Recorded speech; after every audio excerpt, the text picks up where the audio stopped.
അമ്മേ മഹാമായെ രക്ഷിക്കണേ. താനിതുവരെ ഒരുങ്ങില്ലേ? ബ്രോക്കർ ആഫീസിൽ തന്നെ ഉണ്ടാവില്ലേ? എന്നാലൊരു സമയം പറഞ്ഞാൽ പാലിക്കണ്ടോ? വിവരം എന്താന്ന് ഞാനും കൂടി അറിയുന്നത് വിരോധമുണ്ടോ? അപ്പൊ താൻ വിവരം അങ്ങോട്ടൊന്നും പറഞ്ഞില്ലേ? ആണുങ്ങളുടെ തീരുമാനം പെണ്ണുങ്ങൾ അറിയണമെങ്കിൽ ചില സമയവും കാലമൊക്കെ ഉണ്ട്. അവിടെ ഇരിക്കുക, ഞാൻ വരുന്നു. എന്താ കാര്യം? ജയലക്ഷ്മിയുടെ ഒരു കാര്യത്തിനാ പോണതേ. അവളുടെ കേതൂർ ദശയും ദോഷഫലങ്ങളും ഒക്കെ ഇന്നലത്തോടെ തീർന്നൂലോ.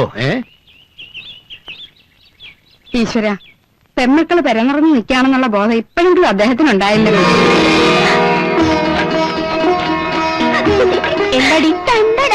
ആർക്ക്?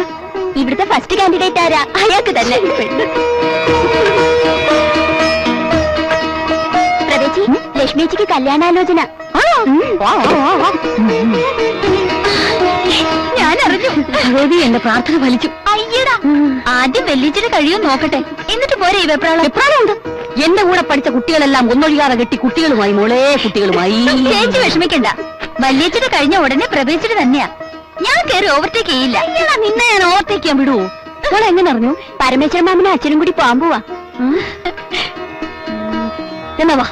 ഉപരാഷ്ട്രപതി ശബരിമലയിൽ ദർശനം നടത്തും.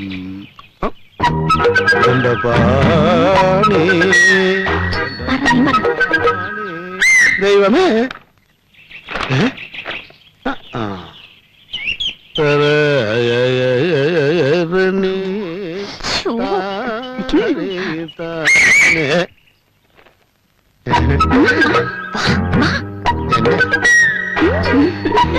എന്തേ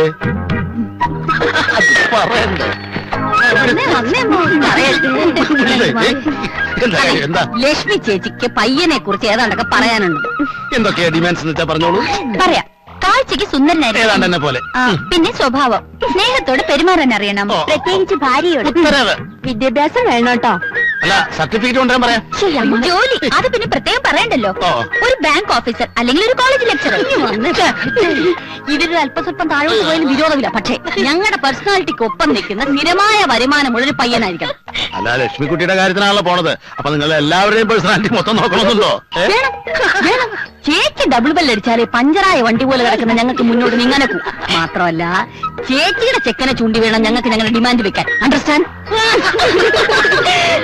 അതിനൊന്നും തന്നെ ഇവിടുന്ന് കെട്ടിയെടുത്തോണേ. പരമേശ്വര, മടക്കത്തിൽ അപ്പുക്കണിയാരെ കണ്ടാ മുഹൂർത്തം കൂടി കുറിച്ച് വാങ്ങിച്ചോളൂ. തലയിരിക്കുമ്പോ വാലാടണ്ട. കൊട. പോവാ പോവാ. എല്ലാം നിന്റെ ഭാഗ്യം പോലെ ഇരിക്കും. ശരിക്ക് പ്രാർത്ഥിച്ചോളൂ. അത് ശരി, പ്രാർത്ഥനയും പൂജയും ഇതുവരെ കഴിഞ്ഞില്ലേ? 5 പെണ്ണുങ്ങളുള്ള വീടാ. മനുഷ്യനുള്ള സ്കാപ്പിയിൽ അവിടെ ആരുമില്ലേ? പള്ളിയുറക്കം കഴിഞ്ഞ് അച്ഛന്റെ പുന്നാരി മോൻ ദേ എഴുന്നേറ്റു. അമ്മേ, കാപ്പി കൊടുക്ക്. കാപ്പിയല്ല, ബൂസ്റ്റ്. പൊടി പൊടി ബൂസ്റ്റ്. നീലഗിരിയുടെ സഖികളെ, ജ്വാലാർമുഖികളെ, സോറി കേട്ടോ. അതെ, ഇതിന്റെ ഈ ജസ്റ്റ് കളയിരിക്കുന്നുണ്ട്, അങ്ങനെ പറ്റിപ്പോയതാണ്. അപ്പൊ ന്യൂസ് കളക്ഷൻ ഉള്ളത് അറിയാൻ നെറ്റിപ്പോ പറ്റില്ല. അതിരിക്കട്ടെ, ഏത് കൊള്ളാ പറ്റില്ല. പറയാൻ മടിയുണ്ടോ?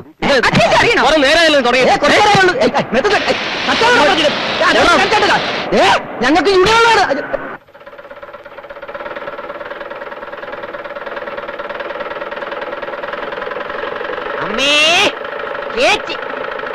എന്തെങ്കിലും കൊടുത്തു വിട്, അല്ലെങ്കിൽ അവിടെ ഒന്ന് കരഞ്ഞോണ്ടിരിക്കും.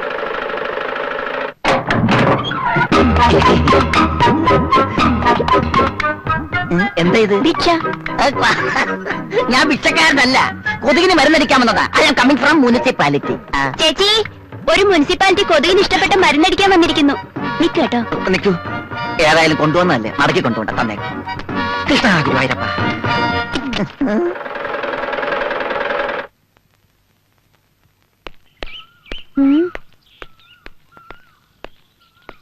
ഇവിടെ ആരുമില്ലല്ലോ. അകത്തോട്ടെങ്ങാനും പോയോ? പുരുഷനോട് ഉപമിച്ച സുപ്രഭാതം. ഹലോ, സുപ്രഭാതം. എന്താ ഇത്? കണ്ടില്ലേ? മലമ്പനി, എലിപ്പനി, ഡെങ്കിപ്പനി, മന്ത്, പ്ലാഗ് മുതലായ മാരക രോഗങ്ങളെ മൊത്തമായും ചില്ലറയായും വിതരണം നടത്തുന്ന സകല വെറൈറ്റി കൊതുകളെയും ഈ ഭൂലോകത്ത് നിന്ന് തന്നെ തുടച്ചു മാറ്റാൻ സർക്കാർ നടത്തുന്ന തീവ്രയജ്ഞ പരിപാടിയുടെ ഭാഗമായിട്ട് എത്തിയതാണ് ഞാൻ. എന്റെ പേര് Thankakutta. I am coming from municipality. എന്നാലേ പാട്ടും പാടി നിൽക്കാതെ ജോലി കഴിഞ്ഞ് പോകാൻ നോക്ക്. എക്സ്ക്യൂസ് മീ, ഇവിടെ ഈ മറ്റ് വെള്ളം കെട്ടിക്കിടക്കുന്ന സ്ഥലങ്ങൾ എവിടേക്കാന്ന് പറയാമോ? അത് കണ്ടുപിടിച്ച് മരുന്നടിക്ക്, അതല്ലേ തന്റെ ജോലി. അല്ല, ഈ കിണർ ഏത് ഭാഗത്താ? കിണർ ഇതാണ് കിണർ. കിണറടിക്കാൻ പോണോ? ഛേ, ഇതിന്റെ പരിസരത്തടിച്ച് കൊതിനെ കൊല്ലുക. അത് കഴിഞ്ഞോ? കഴിഞ്ഞോന്നോ? എന്റെ മരുന്ന് എവിടെയെങ്കിലും ഒരു തുള്ളി അടിച്ചാൽ മതി, 100 മീറ്റർ ചുറ്റളവിൽ അതിന്റെ ഗുണം ചെയ്യും. മനസ്സിലായോ? അതെ, കണ്ടോ മാങ്ങ വീണു. അതാണ് മങ്കക്കുട്ടൻ. മാറ്റട്ടെ.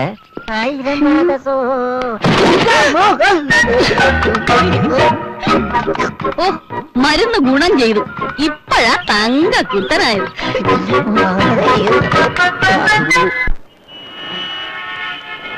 വാട്ടർ വർഗീസ് കമ്പനിയുടെ അത്തിപ്പറ്റ ബ്രാഞ്ച് ഓഫീസ് പിയൂൺ ശങ്കരൻകുട്ടിക്ക് ഒരു പെണ്ണ് വേണം. 50,000 റുപ്യയും 25 പവനാ ചോദിക്കുന്നത്. ഞാൻ പറഞ്ഞില്ലേ, ഒരു 10 പവനും 20,000 രൂപയും ഞാൻ കൊടുക്കും. അതിന് പറ്റിയ നല്ലൊരു ഉദ്യോഗസ്ഥൻ ഉണ്ടാവില്ലേ? 20,000 രൂപയ്ക്ക് ഇപ്പോഴത്തെ കാലത്ത് ഒരു എരുമയെ വാങ്ങാൻ കിട്ടുമോ പിള്ളച്ച? നിങ്ങൾ എന്തെങ്കിലും ഒന്ന് തീരുമാനിക്ക്. കുറെ നേരമല്ലോ തർക്കം തുടങ്ങിയിട്ട്. ഡാ, ഒന്നും ഉണ്ടായിരടാ. താനൊന്നു വന്നേ, ഒന്ന് വന്നേ. ഒരു കാര്യം പറയട്ടെ. നമ്മളെ എടോ, തന്റെ ഉദ്ദേശം എന്താ? ആ പാവം പെണ്ണിനെ വല്ല മന്ദബുദ്ധിക്കും പിടിച്ചു കൊടുക്കാനാണോ? 10 രൂപ കൂടുതൽ കൊടുക്കാൻ തന്റെ കയ്യിൽ ഇല്ലാഞ്ഞിട്ടൊന്നും അല്ലല്ലോ. തന്റെ ഉപദേശമൊന്നും വേണ്ട. എന്റെ മക്കൾക്ക് എന്ത് കൊടുക്കണമെന്ന് എനിക്കറിയാം. എന്താ പ്രശ്നം? ആൽബം അടക്കണോ തുറക്കണോ? തുറക്ക്. തീരുമാനിച്ചുറപ്പിച്ച ആളോട് പിന്നെ എന്ത് പറയാനാ? ഇയാളെ ഗോപിപ്പിള്ള കുടുംബം വെളുപ്പിക്കല. ആ പണി വെളുപ്പിക്കലോ? പൂശലേ, പെയിന്റിങ്. 4 ആള് കേട്ടാ കുറച്ചും കൂടെ മാന്യതയുള്ള ഒരുത്തിന് 10 പവന് ഇതിൽ കൂടുതൽ മാന്യത എവിടുന്ന് കിട്ടാനാ? പേര് സുധാകരൻ, ടൗണിൽ അറിയപ്പെടുന്ന കുക്കർ. കുക്കറോ? Pressure cooker. അതല്ല, പാചകക്കാരൻ. പൊന്നായ സ്വഭാവം. മാസത്തിൽ ആവറേജ് 3500ഓളം വരുമാനം. എവിടെ നോക്കട്ടെ?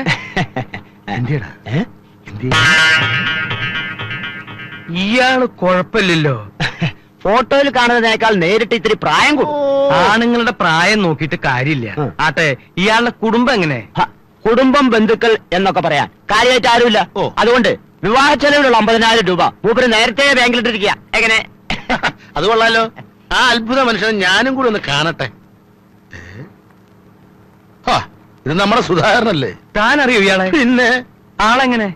വലിയ കുഴപ്പമൊന്നുമില്ല. പക്ഷേ അയ്യപ്പ, ഇതേ ടൈപ്പിൽ ഒരു പയ്യൻ കൂടി ഉണ്ടാവോ തന്റെ കയ്യില്? അതെന്തിനാ? എടോ, വിവാഹ ചെലവ് സുധാകരന്റെ ചെലവിൽ നടക്കുമെങ്കില് ജയപ്രഭയുടെ കാര്യം കൂടി ഇക്കൂട്ടത്തിൽ നടത്തിക്കൂടെ? തന്നെ തിരുത്താൻ പറ്റില്ല. നിങ്ങൾ നോക്ക്. ഭാഗ്യം, പിള്ളച്ചന്റെ മഹാഭാഗ്യം. സർക്കാർ ഉദ്യോഗസ്ഥനെ തന്നെ കിട്ടി. പെണ്ണ് സുന്ദരിയായിരിക്കണം. സ്ത്രീധനത്തിൽ നിർബന്ധമില്ല. ഇതാ, എവിടെയോ കണ്ടിട്ടുണ്ടല്ലോ. നോക്കട്ടെ. അയ്യേ, ഇത് നമ്മുടെ കൊതുകുവല്ലിയല്ലേ? കൊച്ചാക്കി കാണണ്ട, മുനിസിപ്പാലിറ്റി സ്റ്റാഫാ. 2500 രൂപ ശമ്പളം, പിന്നെ സൈഡ് വരവ് വേറെയും. പിള്ളേ, ഇത് പാചകം പോലെ അല്ല, അഴുക്കുചാല. ജയപ്രഭയുടെ സ്വഭാവം നിനക്കറിയാലോ. ഞാൻ വരച്ച വര വിട്ട് എന്റെ മക്കള് പോവില്ല. താൻ കണ്ടോ? അപ്പൊ സംഭവം സെറ്റിൽമെന്റ് ആക്കി അഡ്ജസ്റ്റ്മെന്റ് ആക്കാലോ. ഹരിഹര സുതനയ്യനയ്യപ്പ സ്വാമിയേ ശരണമയ്യപ്പ. താനെന്താ മലയ്ക്ക് പോകണ്ടോ? ഓടോ, താനും പോരുണ്ടോ?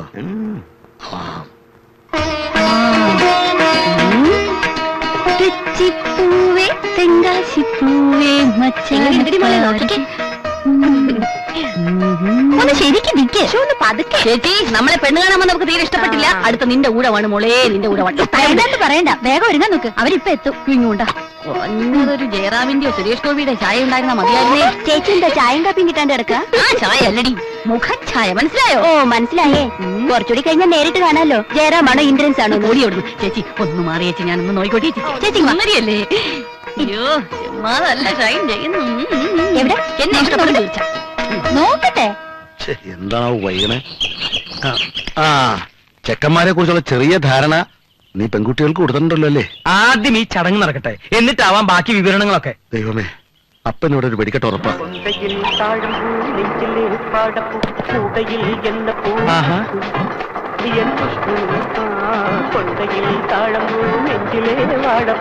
അയ്യേ, ഇതാര് കുട്ടിച്ചാത്തനോ? കുട്ടിച്ചാത്തനല്ല, തങ്കക്കുട്ടൻ. ബാലൻസ് വേണ്ടായിരുന്നു. ഇരിക്കട്ടെ. ഞാൻ വരാൻ വൈകില്ലല്ലോ. ഏയ് വൈകിട്ടൊന്നുമില്ല, അകത്തേക്ക് വരൂ. ഓക്കെ. കീടനാശിനി നിന്റെ കാര്യം കണ്ടറിയണം. ചെല്ലേ. നമ്മുടെ പാചകത്തിനെ കണ്ടില്ലല്ലോ. നീ കല്യാണ സ്ഥലത്തേക്ക് വിട്ടോ, ഞാൻ പുറകെ വന്നാക്കാം. ശരി. പോട്ടെ. രാവിലെ എന്തൊരു ചൊറിച്ചില്ല. കാണാണ്ടായപ്പോ കരുതി ഇന്നലത്തെ കല്യാണക്കാര് നിന്നെ കൈവച്ച് കാണുമെന്ന്. ഒരു ശുഭകാര്യത്തിന് വരുമ്പോ വേണ്ടാത്ത വർത്തമാനം പറയല്ലേ എന്റെ പരമായിട്ട്. അവിടെ കണ്ണാടി എടുക്കട്ടെ. ഇതെന്തിനാ ഈ ഭൂതക്കണ്ണാടി? അല്ല, പെണ്ണ് അകലെ നിൽക്കുകയാണെങ്കിൽ കാണാൻ വിഷമം ഉണ്ടായിരുന്നല്ലോ. അപ്പൊ മൊത്തത്തിൽ പിക്കപ്പ് കുറഞ്ഞു തുടങ്ങിയല്ലേ? പിക്കപ്പിന്റെ കാര്യത്തിൽ ചേട്ടൻ പേടിക്കണ്ട, പിക്കപ്പ് ഞാൻ ഉറപ്പ് തരാം. ഇതെന്തിനാ ഈ സഞ്ജി? ഇത് സഞ്ജി. നീ ആര്? സഞ്ജീവ് കുമാറാ? അല്ല, എട്ടവൻ. തവി എടുക്കട്ടെ. എന്തിനാ കഞ്ഞി കുടിക്കാനാ? നീ ഒന്നേ.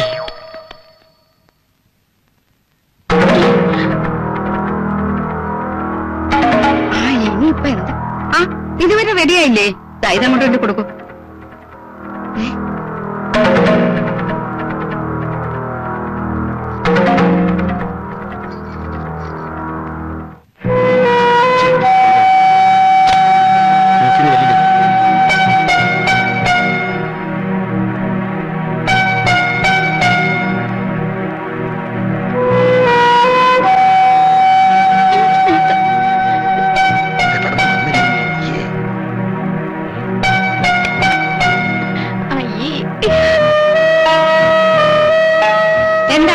എന്താ അവിടെ?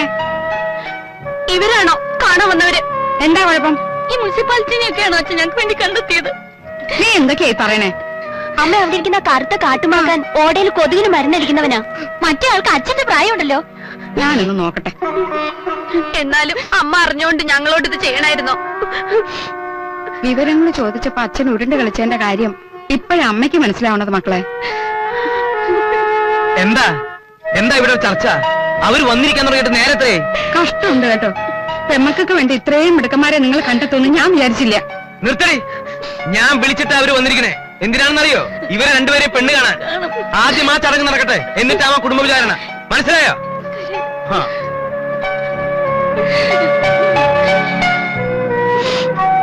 ചെല്ലു മക്കളെ, വന്നവരാരായാലും ആക്ഷേപിച്ചു വിടണ്ട. ചെല്ലു, കണ്ണു തുറക്കോ.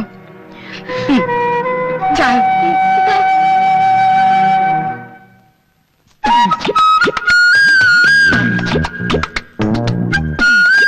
ഈ കാപ്പി പിടിച്ചിട്ടുടനെ സ്ഥലം വിട്ടോണേ. നീ പരിസരത്ത് കൊണ്ട കാല് വലിയ പിടിക്കില്ല.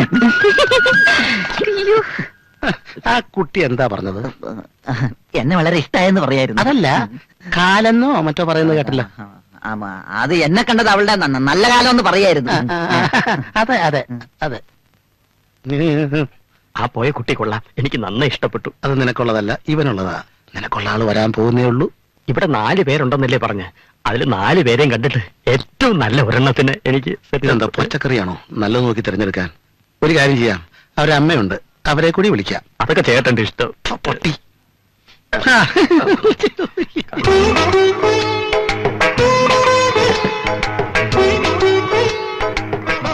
ഇതാണോ എന്റെ ആള്? ഇഷ്ടായോ? ഇഷ്ടായി. ഒരു കുറ്റവും പറയാനില്ല. എന്താ പറഞ്ഞത്? വളരെ ഇഷ്ടായി എന്ന്. ലഡുവിന്റെ കാര്യാണോ പറഞ്ഞത്? അല്ല, കുട്ടിയുടെ കാര്യ. തനിക്കോ? ഞാൻ ഈ ഗേറ്റ് കിടന്ന് വന്നപ്പോഴേ ഓക്കെ. എന്നാൽ ഇനി കാര്യങ്ങൾ താമസിപ്പിക്കണ്ട, ഉറപ്പിക്കുക.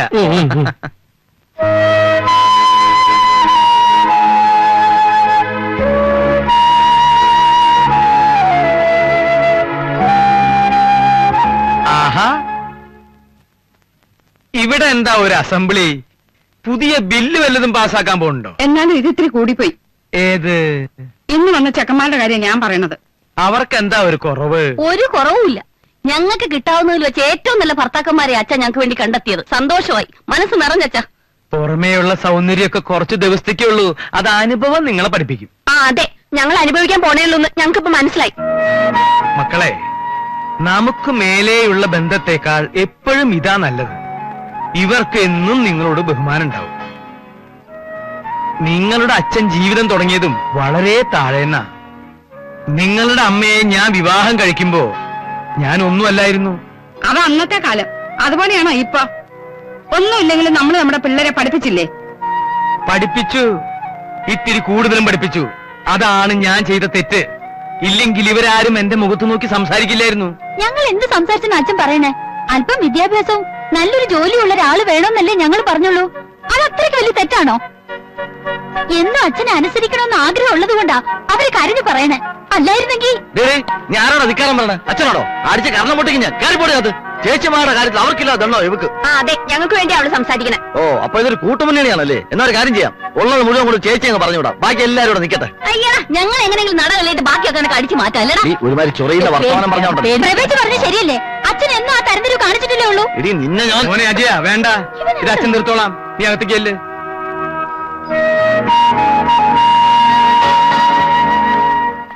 ഇനി ആർക്കെങ്കിലും എന്തെങ്കിലും പറയാനുണ്ടോ? എന്നാ കേട്ടോ, ഞാൻ അവർക്ക് വാക്കു കൊടുത്തു, ഈ കല്യാണം നടക്കും, ഞാൻ നടത്തും. അമ്മേ, അമ്മേ, അമ്മേ.